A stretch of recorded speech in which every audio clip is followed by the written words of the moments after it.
Today I'm in Warsaw again and I will speak to Tomek Swieboda, Managing Partner at Innovo Venture Partners. Hello Tomek, thank you for accepting our invitation. Hi Szymon, thank you. Pleasure to be here. Okay, let's jump immediately into the questions. And the first one for me is related to a subject that is very often discussed, namely pushing to the limit in the recruitment process, pushing the candidates, of course, to the limit usually. What is your experience about this, and what is your practice maybe as a hiring manager? How you see this? Do you push candidates to the limits during interviews? I would say I don't push candidates to the limits in the recruitment process, or we, Innovo, we don't do that, we don't recommend that. From my experience, I would say that the recruitment process is to understand the candidate, discuss with him, understand his history, talk to him and some other people in his network. So reference calls are very important in our recruitment process. But we don't want to make it stressful. We don't want to make it very difficult. And we don't think that this particular 5 minutes when the candidate has some, weaker day or weaker week are so crucial. So for us, it's very important to understand the history and the potential of the candidate. And I don't have and we don't do the pushing to the limits of the candidate. Mm-hmm. Very often, when people speak today about pushing to the limit, they relate to another topic that is very much important and discussed and popular right now. And this is a topic of diversity. How you maintain diversity or how you achieve diversity within teams. And this, of course, starts with the recruitment process. And I'm speaking generally about diversity, not necessarily only about gender diversity, which is the most popular topic. Have you got any experience with approaching this subject? Any best practices maybe to share how you deal with this, how you try to maybe overcome some biases and maintain or achieve a good, diverse set of teams that you work with? Mm-hmm. So to start with, I would say that diversity is very important in the work environment. I'm a big believer in that. I'm a big believer that if you have various perspectives in the team, it drives better results, it drives better teams, and it's much better environment to work. So I think you should focus on having diverse teams, and the way you do that is in the recruitment process. One of our investors, one of our limited partners, is a huge European venture capital fund, and they have special guidelines how to organize diversity in the recruitment process, and we read them, we like them, and we follow those guidance. And what they suggest is to focus in the recruitment process on the top of the funnel so that you have more diverse candidates there. So to take an example, let's take an example that you believe that at the end of the recruitment process you will not have enough women, and at the end you will hire a man, and what they suggest is that you should focus on having much more women in the top of the funnel. And the way you do that, so you have three main sources of candidates. The first source is that you have some kind of job ad, and you don't have control who are the candidates who come from this job ad, but you have control where you put this job. So you can do it on LinkedIn, you can do it on some job portals, but you can also focus on some communities, Facebook groups, some kind of groups which are more specific for the minorities. And if you put your job ad there, you have a bigger probability that people from the minorities will apply and will end up working at your company. So what you really should focus on is the top of the funnel. And then if you have more candidates, you still choose the best candidate you have. It could be from this minority, it doesn't have to, but this is the way we try to enforce or have much more diversity in our fund and in our portfolio companies. And does this really work? So the results are now that you can say you have really more than before? I think it definitely worked. If you think of the financial services industry, it's very masculine. Like you have lots of white male in Poland working in VC in private equity. And if you run a standard process, you would end up in having either one candidate or no candidate. Like if you think of women like having one female candidate or zero, and if you do this process, you end up in having a couple, and that definitely helps. And yes, it works. Okay, great. Now, the last question is related, of course, still to this, what we talked about generally, a recruitment process, but much more into maybe giving some advice to people that are now aspiring managers or aspiring candidates for any job. And it's related to what I call the subject of preparation. Many people think and say that preparing for an interview is slightly possible. It's rather impossible. You cannot really be prepared for unexpected. Do you agree with that? Can you really say that you cannot prepare for an interview? How is it in your experience? Have you been a candidate maybe, and have you been preparing, and how are you preparing as a hiring manager? So I would side with that. I wouldn't agree with the sentence, you cannot prepare for the unexpected. Like if you work in startups and venture capital, everything is unexpected, and you have to prepare for that. And that's okay, like if it doesn't work, but you should have some kind of plan. Me personally, I would say I'm a believer in over preparation. I was over preparing for the job interviews, and the way, let me think, the way I would do it, or the way I would suggest to people, is in three areas.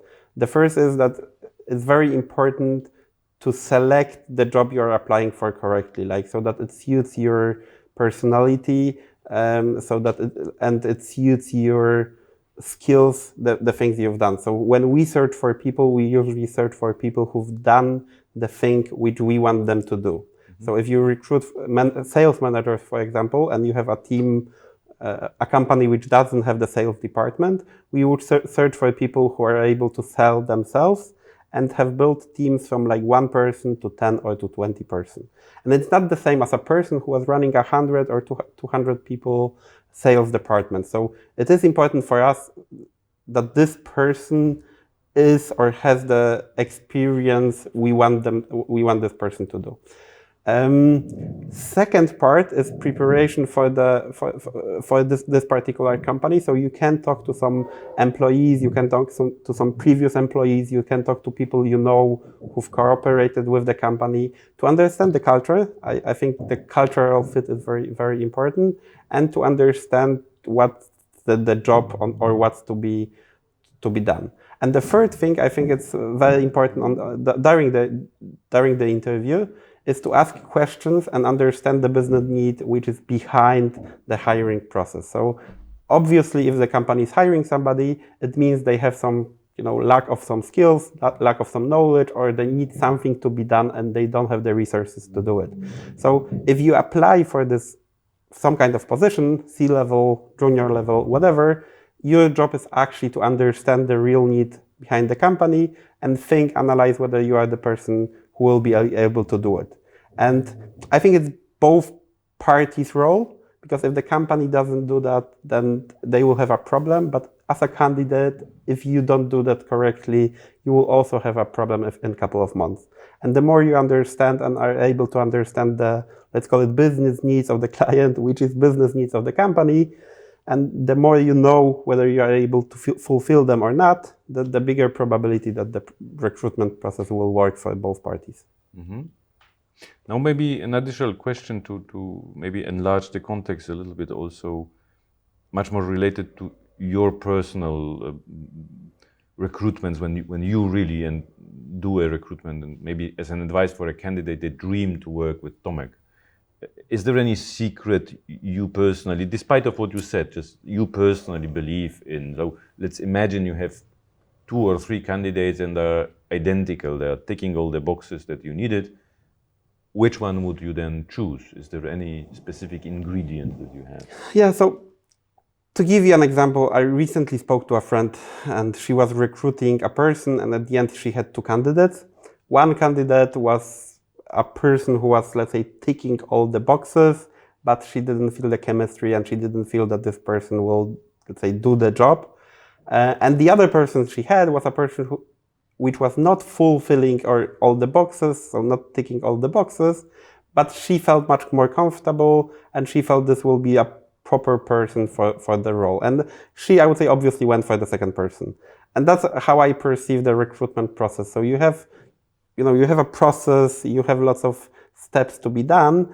It doesn't mean that at the end you will select the person which ticks all the boxes. You will select the person which you feel will fit into the culture and will be able to deliver or do the job. The way we structure the process, we have a very structured process in recruitment. So as said, we really try to have as many candidates on the top of the funnel level. Then we usually talk to them, and you have like one partner, for example, at Innovo, talking to the person.